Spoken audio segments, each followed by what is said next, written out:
Tak, krásné dobré ráno. Já bych vás dneska chtěla přivítat u svého nového vlogu.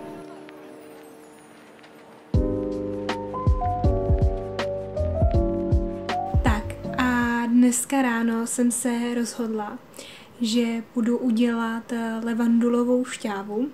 Pro velký úspěch té bezové šťávy, tak ještě bych chtěla zkusit levandulovou.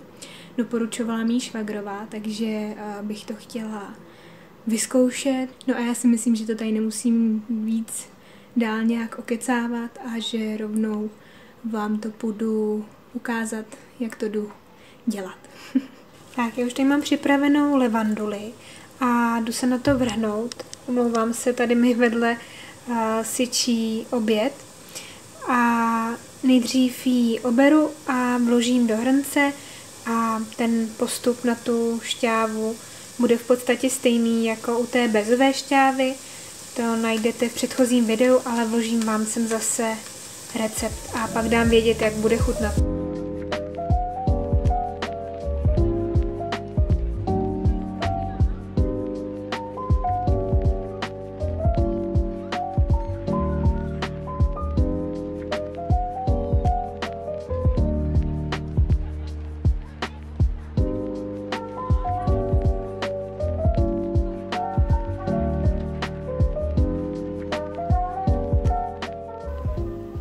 Tak, konečně vás taky jednou můžu pozdravit takhle z kuchyně.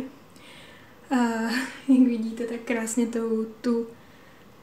tu kuchyň rozzářilo ten nový nátěr bílý. Každopádně jsem vám chtěla říct, že teda šťávu mám hotovou. Mám to teďka takhle připravený v hrnci, jak jsem vám to natáčela. A teďka to musím zase nechat den odležet a zítra to budu dodělávat. Takže jsem na to moc zvědavá.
Tak a tohle je můj dnešní oběd. Osmahla jsem jenom cibulku na kokosovém oleji stříkacím. Pak jsem přidala pomazánkový máslo, trochu špenátu, hrášek a maličko smetany.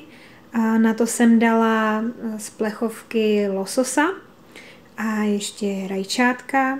A vypadá to teda naprosto skvěle, takže už se na to moc těším. Takže myslím si, že můžu jenom doporučit, jenom co jsem ochutnávala, tak to bylo výborný. Já si někdy říkám, že bych se chtěla mít jako Annie. Tady celý den takhle chrápe. Tady celý den takhle chrápe. Teďka jsem viděla jeden příspěvek na Instagramu, že když pejsci leží takhle na zádičkách, takže jsou úplně nejvíc spokojení. Když leží na boku, tak jsou taky spokojení, ale ne tolik, jako když leží takhle. A když leží na bříšku a mají pacičky vepředu, tak čekají, kam ten páníček nebo někdo půjde, prostě jsou připravení na to vyběhnout.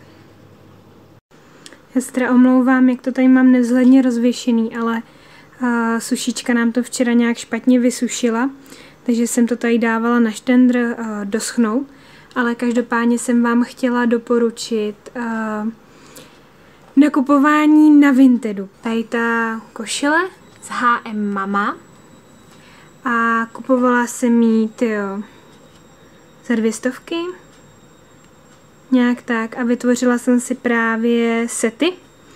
A přidala jsem si tam spoustu dalšího oblečení pro maminky. Tenhle ten set mě dohromady vyšel na nějakých 1000 korun a normálně bych tak přes 1000 dala třeba jenom za takovouhle košili. Jo. Krásná koupě, krásné věci, myslím si, že skoro nenošený a myslím si, že to pak budu nosit i po těhotenství, protože takovýhle dlouhý košile jsem k legínům už hrozně dlouho scháněla. Takže tak. Tak, krásný další den. Vlastně další, já ani nevím, kdy jsem vám naposledy natáčela, no, nevadí. Trošku mám teďka ten těhotenský mozek, takže mi to teďka poslední dobou trošku jako všechno vypadává. Jsem taková zmatená, zapomínám některé slova, co jsem řekla, nebo úplně komolím věty, no prostě to.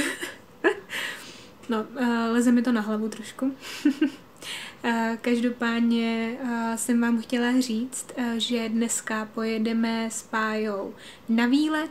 Pája má naštěstí hodně dovolené, takže jsme se rozhodli, že dneska pojedeme na takový menší výlet. Pojedeme do Krumlova, chtěli bychom se tam podívat na zámek a udělat si prostě takový hezký den. No, už se na to hrozně těším. Chtěli jsme se tam dojít někam na oběd, takže tak. Je strašný horko. Asi, no, vzala jsem si na sebe tyhle ty nový šaty z Reserved, ale mám je teda z Vintedu.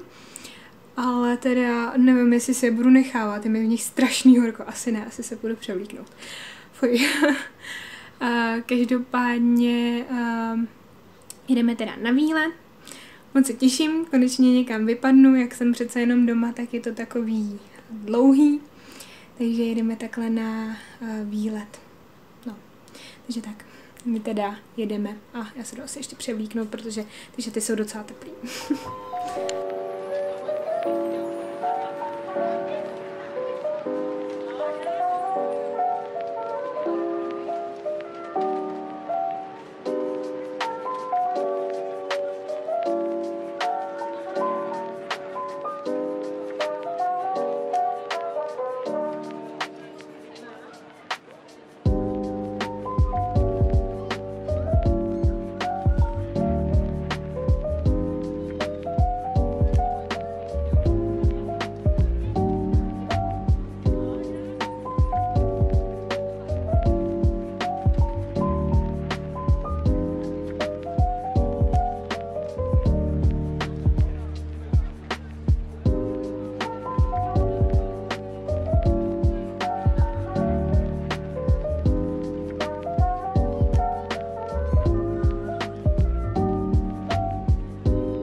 Krásný den, já jsem vás takhle v rychlosti chtěla pozdravit. My dneska pojedeme do Prahy na Barbie, pojedeme do Chodova a já jsem si dneska udělala takový Barbie outfit, do kterého se ještě vejdu. Mám ještě jedny šaty, ale v těch jsem vypadala jak marshmallow a navíc, jak už mám trošku to bříško, tak mi ty šaty byly kratší a mě to bylo dost nepříjemný. Tak, já mám takovouhle sukni dlouhou, těhotenskou rolničku a Pája to má naopak, ten má světlý kraťasy a růžový tričko. Takže my jedem.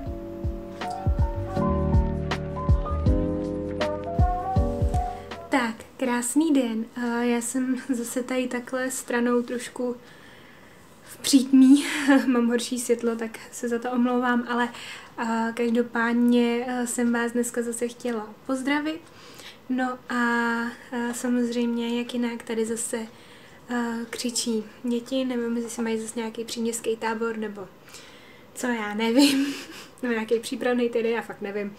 No prostě tady zase křičí, vedle mi bere pračka, sušička a v kuchyni zase myčka, takže vůbec nevím, kde vám mám natáčet.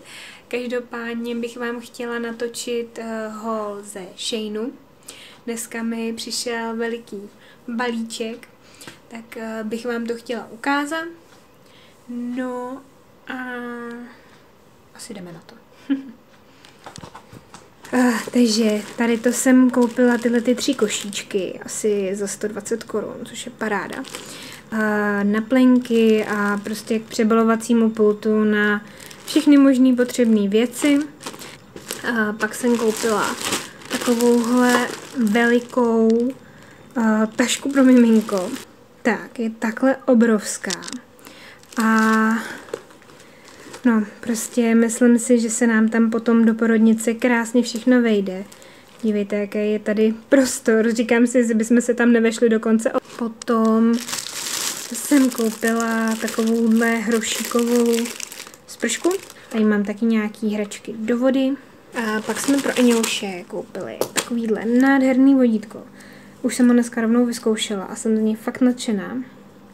Protože je takhle přepínací, tohle si dáte okolo sebe. A hlavně jsem si říkala, že to pak bude super ke kočárku, až pak budu chodit s miminkem i s Ení, tak budu mít takovýhle krásný vodítko a fakt jsem z něj nadšená. Tady mám nějaké hadrové gumičky. Tady jsem si koupila metličku na kafe. A jedna paní tam psala do recenzí, ta mě fakt pobavila, že čekala, že za 20 korun to bude nějaký kšunt, ale prý byla mile překvapena tou silou toho míchání. A dokonce tam psala, že si myslí, že by to rozmíchalo i beton. Tak třeba se nám to bude hodit pak i na stavbu, že jo? Tak, ty legínky vypadají takhle. Jsou strašně pohodlné a je tam ještě spousta místa. Koukám teda, že lehce... Koukám teda, že lehce prosvítají, ale snad to nebude ničemu vadit, ale jsou fakt hrozně příjemný. Pak jsem si říkala, že na podzim ke svetrům a takhle, že budou úplně strašně pohodlný. Tak, pak jsem si objednala takovýhle svetřík béžový. Omlouvám se za ten bordel tady za sebou, ale bohužel jsme teďka pár dní byli zpátky jenom na pozemku a vůbec nebyl čas na to uklízet a skládat a uklízet prádlo, takže tak.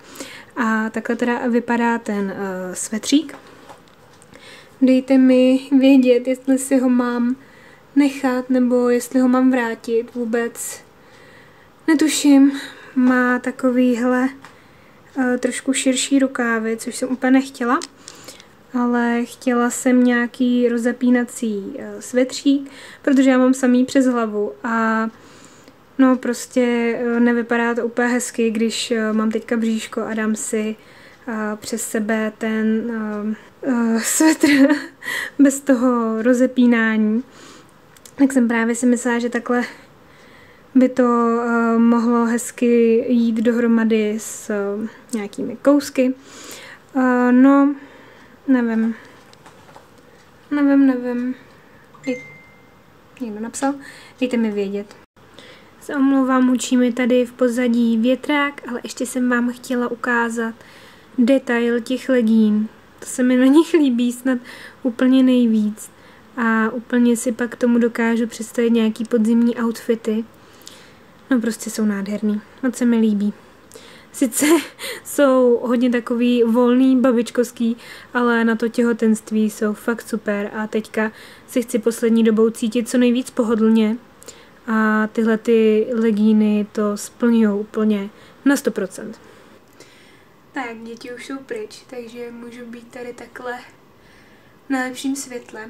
Teďka tady takhle trošku odpočívám, pustila jsem si seriál, udělala jsem si něco dobrýho k pití. No a já jsem se s vámi chtěla pro tento vlog rozloučit. Zjistila jsem, že už mám hromadu záběrů. Tenhle ten vlog bude jako minulý hrozně dlouhý.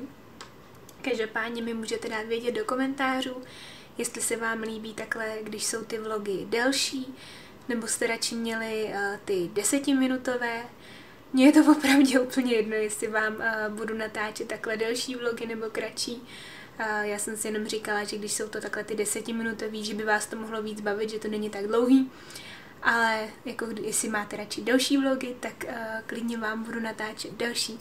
Vůbec mi to nevadí. Takže mi dejte vědět. No a já se teda hrozně zadýchávám už. Já se teda s vámi pro tento vlog rozloučím. Budu se na vás těšit zase příště u dalšího videa.